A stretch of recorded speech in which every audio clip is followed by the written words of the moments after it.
how to approach improvisation. Now, all of us have some experiences, daily life, in the past, some dreams, and we can't convert them in something else sometimes. So, but we want to. So I think that the origin of improvisation is actually what you lived before, what you experience at the moment, and what you dream about, and what your instinct is actually telling you. So I divided the approach to improvisation in 3 different sections. So it's the technical improvisation, the emotional improvisation, and the instinctive improvisation. So technical improvisation means you play what you can play. I mean, it is something that comes from your body. It's you can play the guitar at a certain level, and then your improvisation is somehow limited with your technical abilities. And that's okay. I mean, but it will keep you somewhere. That means you're not actually improvising. Your hand is improvising. If it's a guitar, that means you're following your hand, and your hand moves wherever it wants to move because it is used to move. It's like walking. If you start to walk today and you walk for 10 minutes, I mean, do you think about how you use your footsteps? No, you just do it. I mean, that's the same with technical improvisation. You start to play a certain aria at a certain speed, and it continues and continues like that. So it won't go anywhere. It will just stay there. So it's a good beginning, or sometimes it's a good way of exiting an improvisation, but it's not all. So we have more. From there we come to the emotional improvisation. It's just you leave your feelings floating. I mean, you leave them alone. I mean, you don't tell your hand what to play, and don't tell your hand shouldn't tell you what to play. It's just more like let your soul play your instrument, and that may end up with some emotional improvisation. That means you play what you feel.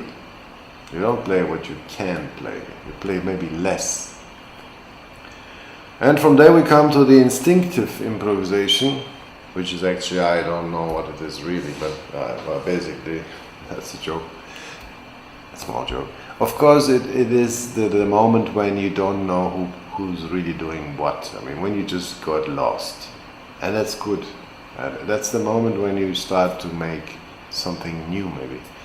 So it's the moment when the technical improvisation and the emotional improvisation melts into each other, and then suddenly the instrument and the person becomes one, and then it's gone just instinctive. You don't think anymore, you don't listen to what you play actually, you just do it.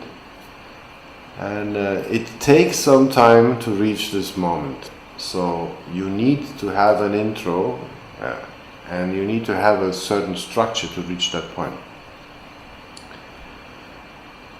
From there we come to the first note syndrome. So how do I start?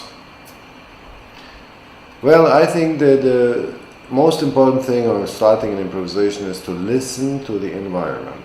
That means listen to your friends, listen to the people around you. If you do it within a group, listen to each other. I mean, it's not I'm listening to the bass player and the bass player is listening to his, I don't know, Walkman.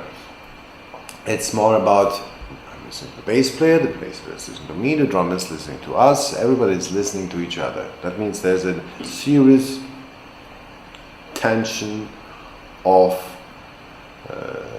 observing each other of what are we doing. And so from there we come to the first note. That means, there are two ways of starting an improvisation. One is the peace mode.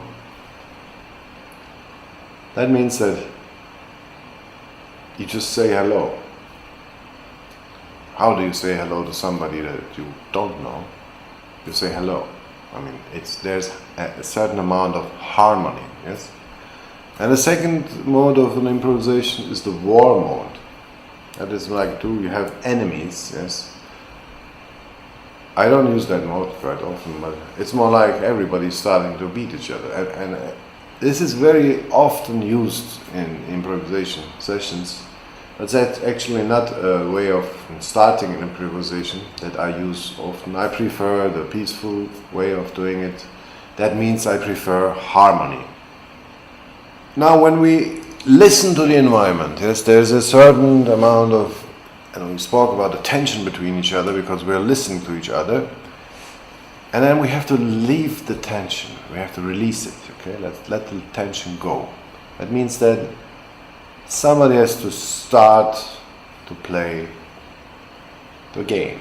It's like a basketball game, okay? You just make a move and the other one reacts to your move, and then the other one, if it is a trio, then there's an interaction of the musicians because of the way you release your tension. So I like to speak about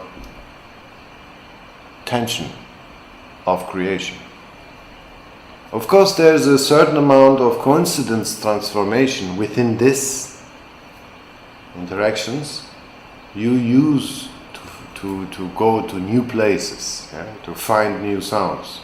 Another point is very important, how you structure the whole experience. So generally, yes, you need an introduction. You have your core message, and then you end up with an outro. So it's the introduction, the message, and the outro. That's your improvisation. It's like a coincidental composition, on the other hand, driven by fantasy. It is important to capture, to record that for further stages. If you systematically record your improvisations, after some weeks you will hear that you actually approach compositions, and you will find a lot of material that you can use to create new music. Therefore, it's very important to record it. Not too much. I believe that it should be limited. The time should be limited. So there's no sense of playing a 2-hour improvisation. You won't play a 2-hour improvisation. Okay. Theoretically, yes, you can do. You can play for a whole week if you find a way to not sleep. But if you want to learn and if you want to develop your skills, the best way is a maximum duration would be 7 minutes for a quartet. For a single artist, I wouldn't recommend to approach improvisations above 3 minutes. I think a 3 minutes improvisation is very good, and for rehearsing for the first 6 months, I would recommend a 1 minute improvisation. So when you have a daily 1 minute improvisation, you may listen to it. Maximum take is 20 or 30 takes. I wouldn't recommend to do more, because that can be confusing. So after the process of creating the improvisations, of course you have to listen to them. So there's no sense of creating things that you will not be able to listen to it. So do your time management carefully and play only things that you will be listening.